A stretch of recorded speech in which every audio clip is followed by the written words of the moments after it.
Hii ni sehemu ya pili ya simulizi ya Nyuma ya Pazia, na tunaendelea pale tulipoishia.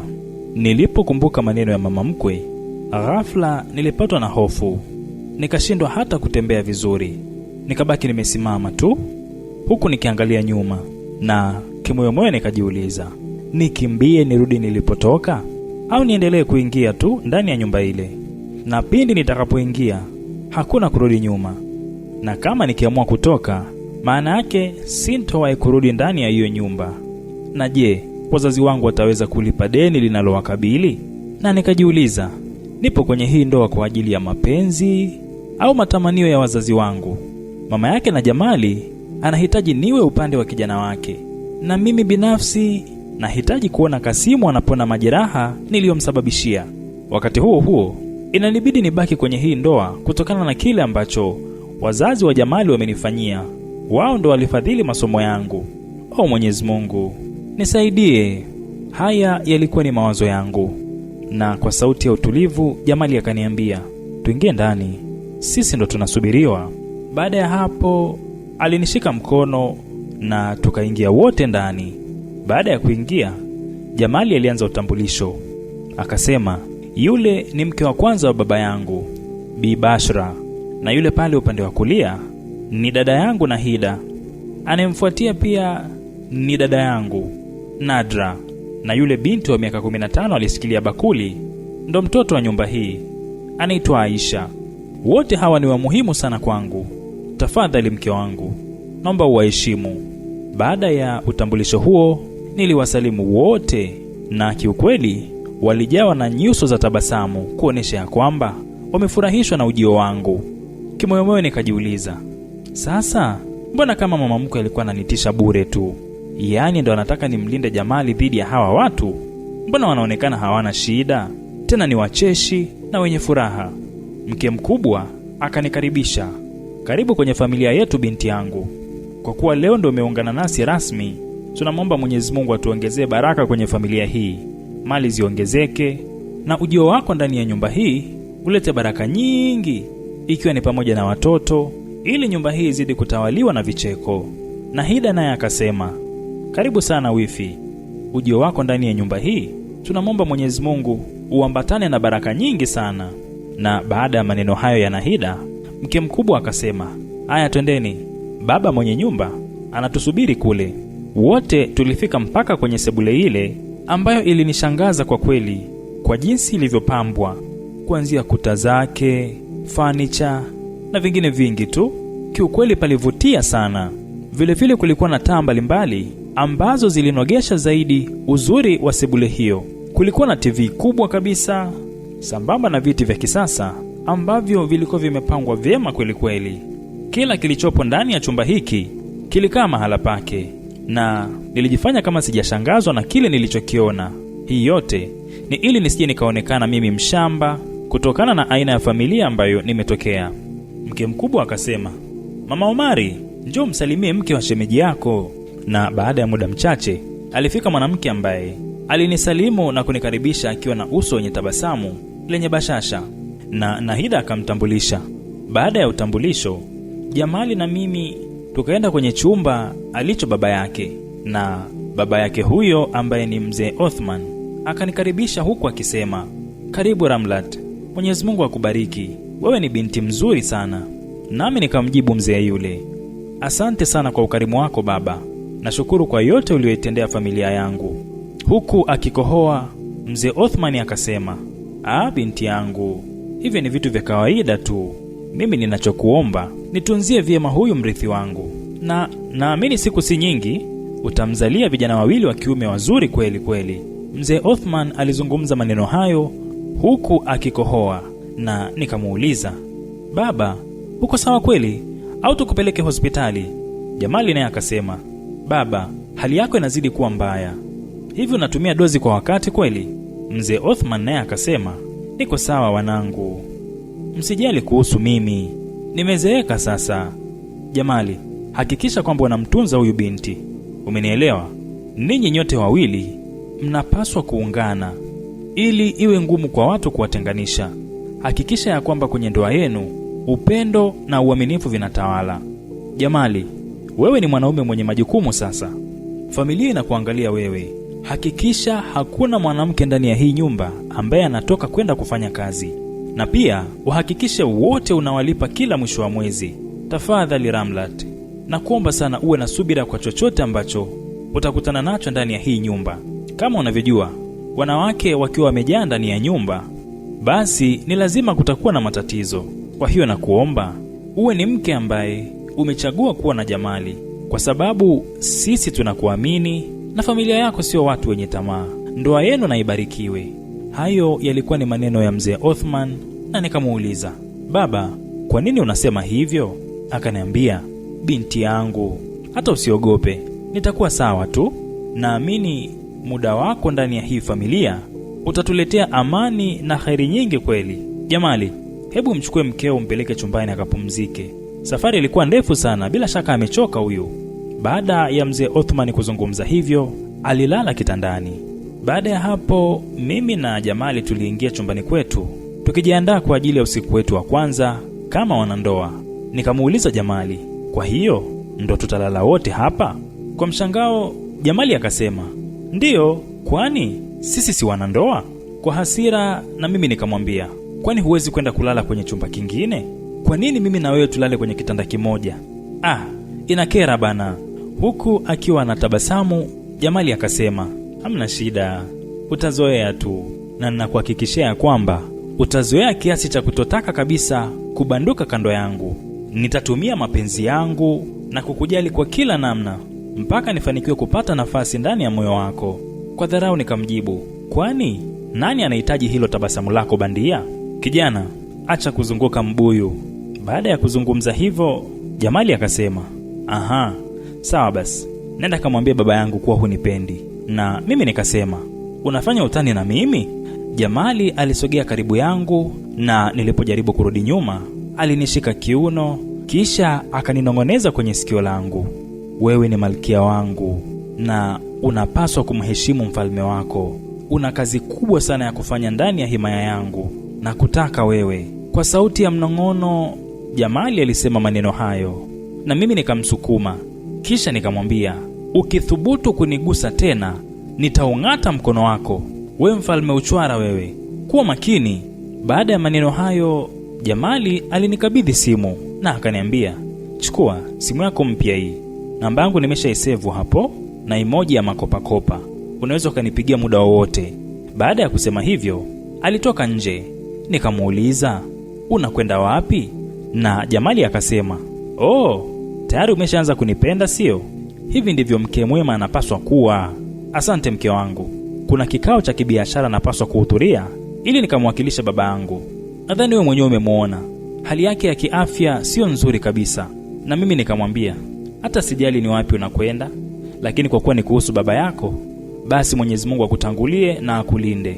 Baada ya maneno hayo, Jamali aliniangalia kwa sekunde kadhaa, kisha akasema, asante mke wangu. Hii ni kwa mara ya kwanza kwenye maisha yangu nimesikia dua njema kutoka kwa mtu tofauti na mama yangu mzazi. Na mimi nikamwambia, hata usiniangalie kimaaba, usidhani kama nitaingia kwenye mtego wako huo. Alitabasamu na akaondoka akiwa ni mwenye furaha.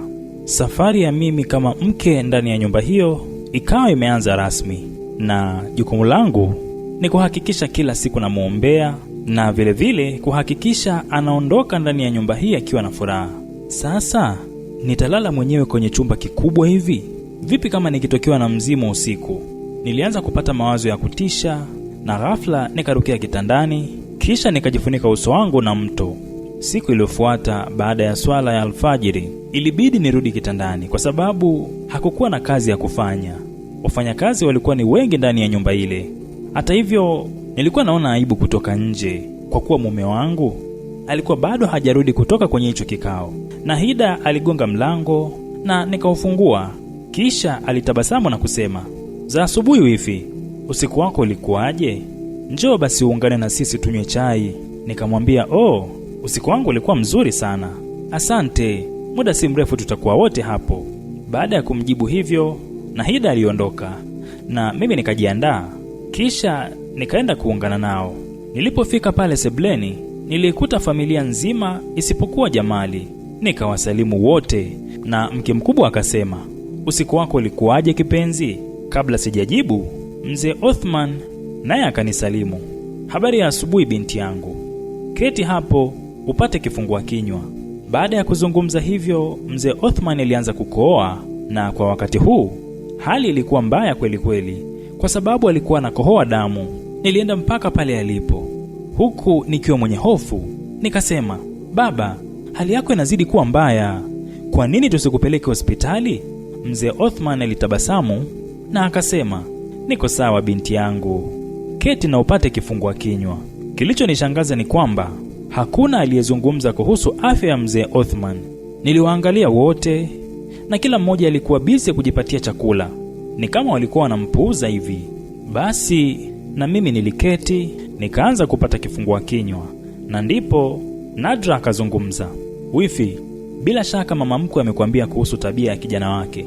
Sio mkaaji wa nyumbani sana, mara nyingi anakuwa kwenye mizunguko yake ya kibiashara huko, kwa hiyo itabidi tu uzoee hii hali. Mimi naye nikasema, hamna shida, mimi niko sawa, yule ni mwanaume na hapaswi kukaa nyumbani, inabidi afanye kazi. Nadra kaniuliza, aha, kwa hiyo unamaanisha kwamba unapenda hiyo hali? Huku nikiwa mwenye tabasamu nikamjibu, ndiyo naipenda. Baada ya mimi kusema hivyo, mama Nasibu akazungumza, muda si mrefu utaanza kuilalamikia hiyo hali. Kama ni mimi, nisingeweza kuvumilia tabia kama hiyo kwa mume wangu. Baada ya mama Nasibu kuzungumza hivyo, Aisha akasema, na ndo maana alikuacha. Baada ya mimi kusikia kauli hiyo, kidogo chakula kinitoke mdomoni, lakini nikajifanya kama sijasikia kitu vile. Na mke mkubwa akasema, we Aisha, wewe mbona umekuwa na tabia mbaya hivi? Nikikusikia unaongea tena katikati ya mazungumzo ya watu wazima, nitakuchapa. Mzee Othman naye akasema, Aisha, heshimu wakubwa zako, iwe ni kwa maneno au kwa vitendo, umenielewa? Aisha akasema, sawa baba, lakini hapa mbona anasema ukweli tu? Hawezi kuja kumshauri mtu kuhusu ndoa wakati yeye mwenyewe tayari amepewa talaka. Inakuwaje leo yeye anatoa ushauri wakati alishindwa kumvumilia kaka yangu? Tafadhali wifi, mpuze tu huyu, hana lolote la kukushauri. Nilikaa kimya huku nikiendelea kupata kifungua kinywa, na Nadra akaniuliza, vipi, hautakuja kumchiti kaka yetu baadaye? Na mimi nikasema, naomba Mungu isiwe hivyo. Nadra akaniuliza, nani anajua? Baada ya kauli hiyo ya Nadra, mzee Othman akaingilia kati. We Nadra, wewe jifunze kumheshimu wifi yako. Naomba kila mmoja nisikilize kwa makini hapa. Acheni kumuuliza maswali ya kipuuzi. Hayuko hapa ili kujibu maswali yenu, yuko hapa kama mmoja kati ya wanafamilia. Na kama haitoshi, huyu ni mke wa kaka yako. Kama una shauku ya kutaka kujua atakuwa mke wa aina gani, fanya mpango na wewe uolewe na uache kusumbua watu wengine. Baada ya maneno hayo ya hasira ya mzee Othman, Nadra akajibu, baba, wewe ndio umekuwa unakataa wanaume wote ninaowaleta hapa ili wanioe. Kwani ni lazima kuolewa na mtu kama wewe? Na mimi nataka kuishi maisha ya uhuru baba. Mke mkubwa naye akadakia, tafadhali jamani, hebu haya mazungumzo yaishie hapa. Huu ni muda wa kula, msilisahau hilo. Baada ya kauli ya mke mkubwa, kila mmoja wetu alikaa kimya na tukaendelea kula. Ghafla mzee Othman alikohoa damu nyingi sana. Mimi ndo nilikuwa mtu wa kwanza kukimbia na kwenda kumletea maji. Alinishika mkono na akaendelea kukohoa. Alikohoa mpaka akadondoka kwenye kiti chake. Wakati tukiendelea kumhangaikia pale, mzee Othman kuna maneno alininong'oneza kwenye masikio yangu, lakini kutokana na kikohozi chake nilishindwa kuyasikia. Aisha alipiga simu hospitali na ambulance ikafika. Baada ya hapo alipakizwa kwa ajili ya kupelekwa hospitali. Mimi pamoja na Aisha tulifuata ambulance hile. Wakati huo mke mkubwa pamoja na wengine wakija na magari yao. Mzee Othman alikimbizwa mpaka kwenye chumba cha upasuaji, na sisi tulipofika hospitali hapo alikuwa ndo anatolewa kwenye life supporting machine. Machozi yalianza kunitoka. Nikataka kumpigia simu Jamali nimueleze kuhusu hali ya baba yake. Nikawa bize kwenye simu yangu kusearch jina la Jamali, na nilisahau kabisa ya kwamba aliniambia amesevu namba yake kwa emoji za makopakopa. Kumbukumbu ziliponirejea, nilifanikiwa kumpigia na nikamjuza kuhusu hali ya baba. Jamali akasema, baba yangu ni shujaa, ameweza kuvumilia kwa kipindi chote hicho mpaka nimekuoa, na chochote kitakachomtokea sasa ni juu yake. Kwa hasira nikamfukia Jamali, nikamwambia, hivi una akili wewe? Hayo ndo maneno unayopaswa kusema? Jamali akaniambia, hebu kaa karibu na baba hapo, lazima ana kitu cha kukuambia. Kisha akakata simu. Kiukweli nilijikuta nimechoka ghafla na nikaamua kurudi nyumbani nikalale tu. Mida ya usiku nilisikia sauti kutoka kwenye chumba cha mke mkubwa. Nikaamua kutoka kuelekea kwenye chumba hicho. Nilipofika pale nikakuta kila mtu analia. Mzee Othman amefariki. Nikajiuliza, kwa nini huyu mzee amefariki wakati ndo mara ya kwanza mimi nafika kwenye hii nyumba? Hii ni story ya aina gani jamani? Nilijikuta naanza kulia. Furaha yote kwenye nyumba ya mzee Othman iligeuka na kuwa huzuni. Tulipokea wageni wengi sana waliokuja kutoa salamu za pole, na mimi nikampigia simu mama mkwe, na nilipomweleza kuhusu hilo, mama mkwe akasema, nguzo niliyokuwa naizungumzia siku ile Dubai ni mzee Othman. Usihuzunike sana kuhusu yeye. Kumbuka Jamali ndo sababu ya wewe kuwepo hapo. Mwenyezi Mungu akulinde. Mama mkwe alizungumza maneno hayo akiwa ni mwenye sauti kavu na isiyotetereka, na mimi nikamuuliza, mama, ulikuwa unalitegemea hili? Akaniambia, binti yangu, kwani umesahau nilikwambia nini? Kwenye hilo jumba, vita iliyopo nyuma ya pazia ni mwenye nguvu pekee ndo atakayeweza kusurvive. Kwa sasa acha nikupe pole tu, lakini kuwa makini, na narudia kukwambia, kifo cha huyo mzee kisikuhuzunishe sana. Nina kikao cha biashara napaswa kuhudhuria. Hayo yalikuwa ni maneno ya mama mkwe, na akakata simu.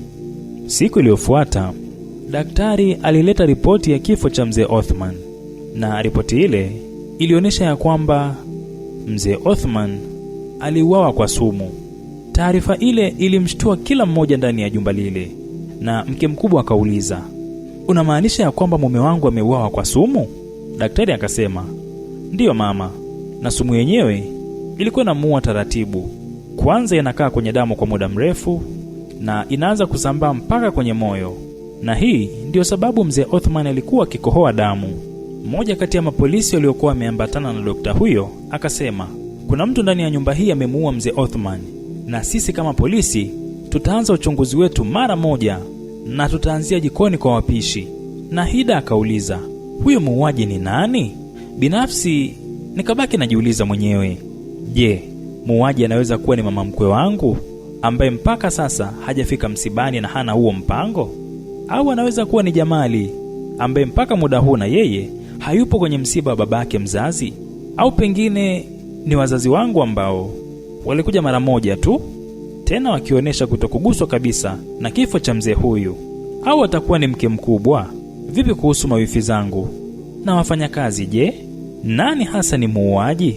Kupata majibu ya maswali yote haya, usikose kuungana nami katika sehemu ya 3 ya simulizi hii. Lakini pia usiache kusubscribe kwenye chaneli yetu ili familia izidi kuwa kubwa.